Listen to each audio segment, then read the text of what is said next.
नमस्कार, मेरा नाम भाऊ तोरसेकर। आप देख रहे प्रतिपक्ष। दोस्तों, हर दिन कोई ना कोई राजकीय नेता ऐसे ही कुछ बकवास करता है कि उस पर चर्चा हो जाती है। और राजनीति में होता कुछ है, उस पर चर्चा नहीं होती, लेकिन जो बकवास होती है उस पर ज़्यादा चर्चा होती है। अब देखिए, हमारे महाराष्ट्र के प्रदेश कांग्रेस अध्यक्ष है नाना पटोले। इन्होंने कुछ, वो तो वैसे रोज़ कुछ ना कुछ बकते रहते हैं, उसमें दम कितना है वो बात अलग है, लेकिन बोलते तो रहते हैं।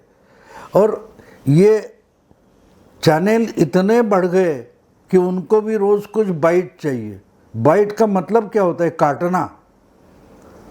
काटना यानी किसी ना किसी को चबाओ, काटो, ये बातें हो गई और उसको ही राजनीति माना जाता है। तो कुछ अनाप शनाप बक देते हैं और उस पर फिर चर्चा होती है, डिबेट होते हैं।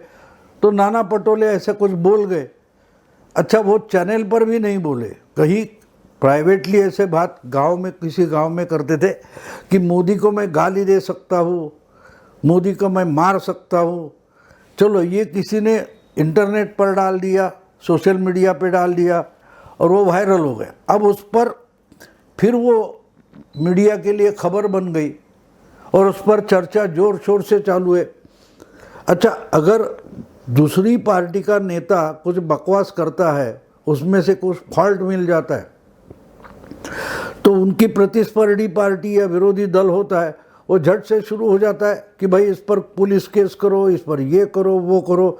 आपको याद होगा, नारायण राणे कुछ बोले थे, उस पर महाराष्ट्र में इमीडिएटली कार्रवाई हो गई। फिर अर्णब गोस्वामी चैनल पर कुछ बोले थे, कंगना रानावत कुछ बोली थी, शुरू हो गए। तो मेरी समझ में नहीं आता कि जो प्रशासनिक व्यवस्था समाज के लिए खड़ी की गई है, वो मान लो किसी पॉलिटिकल या राजकीय नेता की प्रतिष्ठा के लिए काम में लाई जा रही है। अगर कोई दो चार लोगों के, मैं पहले एक सवाल आपसे पूछूंगा कि नाना पटोले कहीं एक गांव में जाकर कुछ बोले, कोई बात नहीं, उसको वायरल कर देने वाला गुनहगार है या नाना पटोले गुनहगार है? ये मुझे सवाल पूछना है। वो बोले, कहीं बोले, उनके सामने कुछ 50-200 लोग खड़े होंगे, लेकिन 2 लाख लोगों, 2 करोड़ लोगों के पास ये वायरल करके भेजने वाला तो गुनहगार होता है ना। किसी घर में आपकी कोई जगह है, वहाँ आपने कोई दिया जलाया है, उसकी बात लेकर अगर कोई चूहा निकल जाता है और घर में आग लग जाती है, तो दिया जलाने वाला जो है वो गुनहगार है या चूहा जो घूमकर पूरे घर को जला देता है वो चूहा जिम्मेदार है? कभी तो ढंग से इस पर सोचे हम। नाना पटोले हो या और कोई, संजय राउत हो या और बहुत सारे लोग बातें करते, नवाब मलिक बातें करते, तो ये बातें जनता के पास जाना, जनता के कान पर ये बातें जाना जरूरी है क्या? ये भी मीडिया आजकल सोचता नहीं, शुरू हो देते उस पर। तो नाना पटोले जिस ढंग से बोले हैं वो सही है, गलत है, एक बात है, लेकिन वो इतने लोगों के पास लेकर जाना, मुझे याद आता है कि 5-6 साल पहले, 7 साल पहले की बात होगी। शरद पवार तब केंद्रीय सेंट्रल में मिनिस्टर थे और किसी यंग सिख लड़के ने उनको एक थप्पड़ रसीद किया था। तो इतनी बार सब चैनल पर वो दिखाया जा रहा था और ऐसे दिखाया जा रहा था कि मारो, यानी मानो कि 8-10 थप्पड़ मारे हैं, यानी वही उतना ही उठाकर 2-3 सेकंड रिपीट करके दिखाया जा रहा था। और जब उस सब्जेक्ट पर संसद में चर्चा हुई तो मुझे सबसे पसंद अगर किसका आर्ग्यूमेंट आया तो वो शरद यादव का था।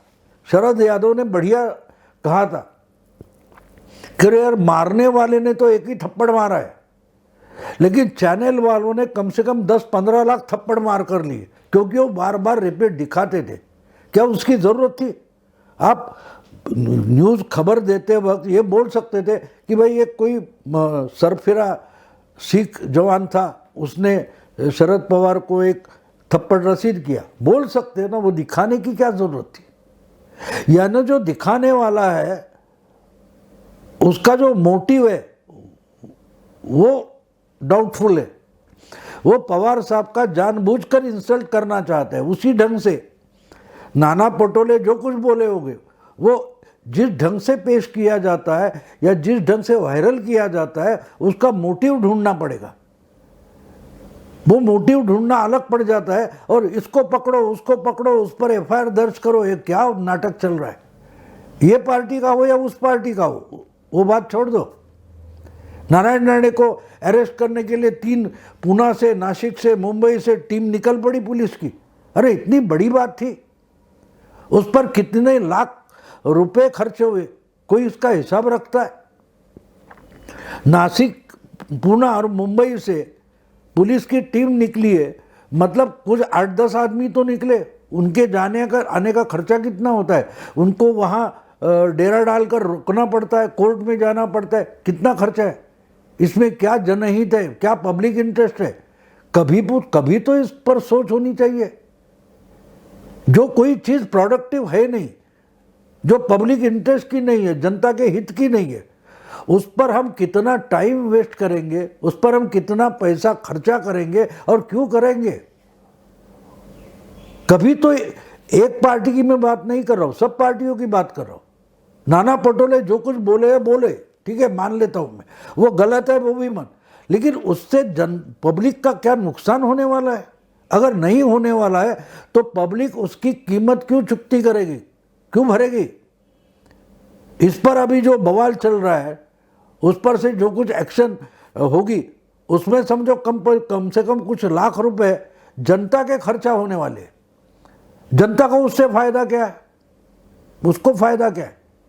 जो महाराष्ट्र गवर्नमेंट अपने एसटी कर्मचारी जो है, ट्रांसपोर्ट कर्मचारी है 70,000 से ज़्यादा, उनको 1-1 हज़ार रुपये उनके वेतन में, पगार में बढ़ोतरी नहीं दे सकती, वो ऐसे जो कुछ फालतू चीज़ें हैं उस पर लाखों रुपया खर्चा कर देगी। नारायण राणे को अरेस्ट करो, पटोले को अरेस्ट करो, उस पर कोर्ट चलाओ, उस पर केस भरो और उसमें लाखों रुपए वकीलों को दिया जाता है। अर्णब का मामला हो या और कोई मामला हो, परमवीर का, उस पर वकीलों की फीस कितनी भर दी गई है? कभी हम सोचते हैं इस पर? अरे यार कम से कम इतना तो सोचो, जनता का पैसा है, वो जनता के काम है, बाकी तो करप्शन में जाता ही है, घोटाले होते हैं, लेकिन उसमें से कुछ हिस्सा जनता के काम के लिए भी आना चाहिए, कम से कम इसका ध्यान होना चाहिए। हम ये सोचना ही भूल गए, बस हर चीज पर बवाल खड़ा कर दो। तो नाना पटोले जो कुछ बोले, अब उनकी गलती है, मैं ऐसे नहीं मानता कि नाना पटोले ने बिल्कुल सही कहा है, उन पर कुछ एक्शन नहीं होनी चाहिए, उनकी गलती नहीं हुई है, ऐसा मैं बिल्कुल नहीं मानता। नाना पटोले महाराष्ट्र प्रदेश के कांग्रेस के अध्यक्ष है, प्रधान है। देश में 2 नंबर का स्टेट है महाराष्ट्र, 80 एमपी यूपी से चुनकर आता है, तो 48 एमपी अकेले महाराष्ट्र से चुनकर जाते, तो ये छोटा राज्य है नहीं। और इसके अगर प्रधान बने बैठे एक पार्टी के, एक बड़ी पार्टी के प्रधान है नाना पटोले, तो उनको जो बातें करते हैं तो कुछ तो समझ होनी चाहिए कि मैं जो बोल रहा हूं उसका परिणाम क्या होगा। इसका जनता के लिए, हित के लिए, फायदे के लिए कुछ होगा नहीं, लेकिन नुकसान तो होता है। तो कम से कम जनता का नुकसान मत करो, मेरी रिक्वेस्ट ये है। नवाब मलिक हो, संजय राउत हो, नाना पटेल हो या चंद्रकांत दादा पाटिल हो या और कोई किसी पार्टी का नेता हो, कम से कम ये सोचे कि हम जो बकवास करते हैं उससे जनता का पैसा जो है वो फालतू का खर्चा नहीं होना चाहिए, ये तो कम से कम सोचो। जनता की भले की मत सोचो, लेकिन कम से कम जनता का नुकसान नहीं होए इसके लिए तो सोचो। अब देखिए बकवास क्यों मैं कहता हूं, मैं बकवास क्यों बोल रहा हूं। नाना पटोले कोई आम आदमी नहीं है, ये महाराष्ट्र के कांग्रेस, प्रदेश कांग्रेस के प्रधान है, अध्यक्ष है।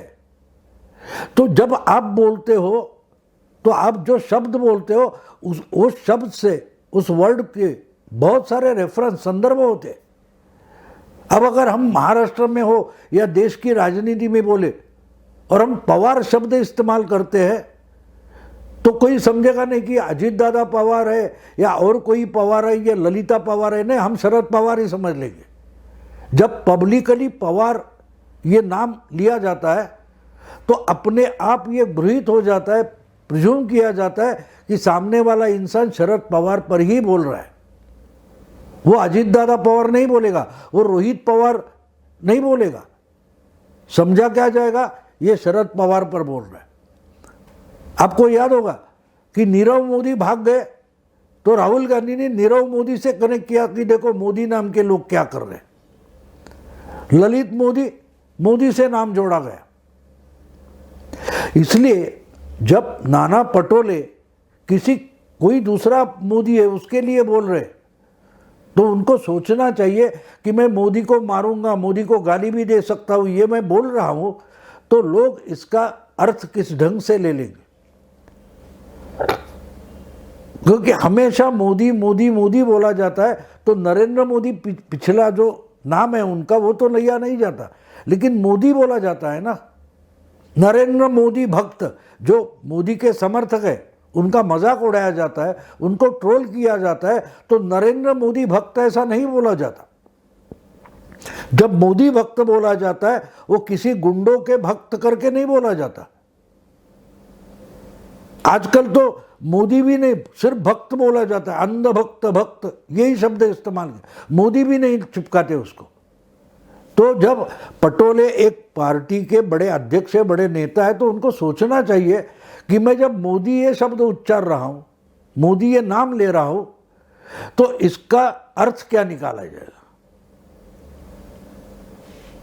आप कोई रास्ते पर निकलने वाले कोई ऑर्डिनरी इंसान नहीं हो, आप एक पार्टी के अध्यक्ष हो, तो आप जो कुछ बोलोगे वो नाप तौल कर देखा जाएगा, सुना जाएगा, उसके मायने ढूंढने की कोशिश होगी और आप पर आरोप होगा, और हो गया है। लेकिन ये बात होगी कि कैमरा सामने आ गया और माइक सामने आ गया तो बोल दो, बोल दो। और फिर वही मीडिया, जो मीडिया आपको पब्लिसिटी देता है ऐसा आप मानते हो, वही आपको कहीं ना कहीं फंसा देता है।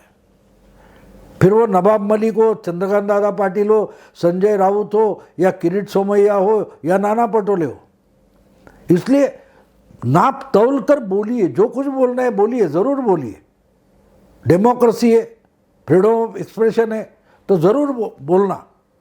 लेकिन हम बोलते हैं उसका मायने क्या निकाला जाएगा, उसका परिणाम क्या होगा, किस रेफरेंस से वो पकड़ा जाएगा, लिया जाएगा, ये भी सोचना ज़रूरी है।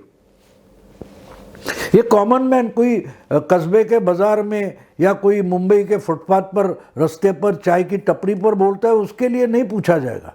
वो तो कुछ भी बोल देता है। रास्ते पर कटिंग चाय पीने वाला होगा या दिल्ली पर कोई ठेले पर या ढाबे पर छोले भटूरे खाता होगा और वो ऐसी कुछ बात बोले तो कोई उसको रिकॉर्ड करके वायरल नहीं करने वाला है, क्योंकि उसको कोई सुनने वाला है नहीं। नाना पटोले बोलते हैं, राहुल गांधी बोलते हैं, कन्हैया कुमार बोलते हैं या सिद्धू बोलते हैं तो वो पकड़ा जाएगा। और उसमें फिर आप एक्सप्लेन करें, वहां तक नहीं रुका जाता। आपने मोदी बोला है तो मोदी, पटोले शब्द आता है तो लोग आपकी तरफ ही मुड़कर देखेंगे। ठाकरे तो राज होगा या उद्धव होगा, आदित्य होगा, यही नाम से सोचेंगे ना। पवार आता है तो शरद पवार ही सामने, नज़र के सामने वो चेहरा आ जाता है। इसलिए जब आप ऊपर ऊपर सीढ़ियाँ चढ़ते जाते हो पब्लिक लाइफ में, तो ये सोचना ज़रूरी होता है कि भैया मैं बोल रहा हूँ, इसका परिणाम क्या होगा, उसके मायने क्या निकाले जाएंगे, ये सोचना ज़रूरी होता है। अगर आपको लगता है कि मैं कुछ भी बोलूँगा तो मत आइए पब्लिक लाइफ में, आप प्राइवेट लाइफ में रहिए। रास्ते पर कुछ भी बकवास करिए, कोई आपको रोकने वाला टोकने वाला नहीं। फ्रीडम ऑफ एक्सप्रेशन आपके लिए बहुत है। मारामारी करने वाले, गाली देने वाले बहुत है, उनके लिए पुलिस है, प्रशासन है, सब है। आप नेता बन जाते हो तो आपको एक सुरक्षा कवच मिलता है, तो वो जरा ध्यान में रखना चाहिए। नहीं तो नेता मत बनो। किसी ने आप पर जबरदस्ती नहीं की।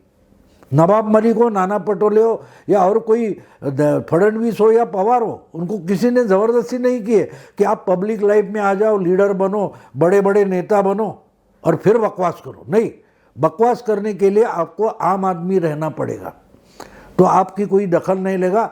आप गाली दे दो, मारामारी करो, अगर पुलिस सामने आ जाएगी, कोई कंप्लेंट करेगा तो आपको उठा लेंगे। लेकिन आप जब नेता बन जाते हो तब आपको कोई विशेष अधिकार मिला ऐसा माना जाता है, और उसका परिणाम लोगों पर होता है, प्रभाव पड़ता है।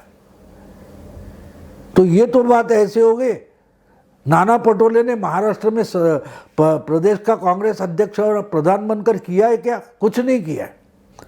ये रोज बकते रहते, बकवास करते रहते। इसलिए मैंने इस वीडियो को शीर्षक दिया, नाना करते प्यार मोदी से किधर बैठे। किधर भी बैठकर बोल देते, किधर भी बैठकर कुछ भी बोल देते। तो पुराने फिल्म का गाना मुझे याद आ गया कि नाना करते प्यार तुम्ही से कर बैठे, करना था इनकार मगर इकरार तुम्ही से कर बैठे। नाना पटोले की हालत उस गाने जैसी हो गई है। अब इनकार करते घूम रहे, लेकिन बोलना था वो तो बोल गए। उस वक्त सोचा नहीं कि इसका परिणाम क्या होगा। दोस्तों, अगर ये वीडियो आपको पसंद आए तो लाइक कीजिए, शेयर कीजिए, फॉरवर्ड कीजिए और प्रतिपक्ष को सब्सक्राइब कीजिए। नमस्कार।